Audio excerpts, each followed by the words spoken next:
বেশি লম্বা যারা তারা একটু বুকা হয়, কারণ ওই বুদ্ধি সারা গায়ে ছড়াই বড়াই গেছে তো, মেলা জায়গা ছড়াতে ছড়াতে পাতলা হয়েছে। একজন রাতের বেলা বই পড়তেছে, আহাম্মকের আলামত, বইয়ের হেডলাইনই শিরোনাম আহাম্মকের আলামত। পড়তে পড়তে দেখা যায় আহাম্মকের আলামত, 1 নম্বরে মাথা ছোট, 2 নম্বরে দাড়ি লম্বা, 3 নম্বরে নিজে বডিও লম্বা, আরো কতগুলো দেখছে। সব পড়িয়ে টড়িয়ে ওর ভিতরে ভিতরে নিজেরই সাড়া দিয়েছে, এতে ফিরাইডে তো আমার মধ্যে আছে।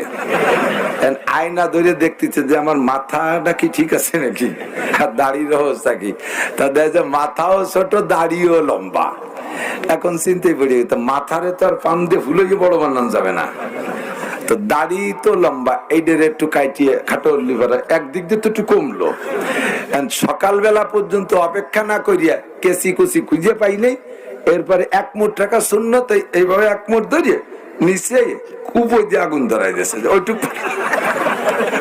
তাই ধরাই দেওয়ার পরে যখন হাতের দ্বারে গেছে আগুনই, তখন হাত ছাড়িয়ে দিয়েছে, প্যারাক করে সারা মুখ পুড়িয়ে গেছে। এখন কয় যে অরিজিনালি আমি আহাম্মক, রাত্রি গেলাম কে, এত দিন দাঁড়িয়ে রয়েছে, সকালবেলা একটু কাটি খাটো হতাম।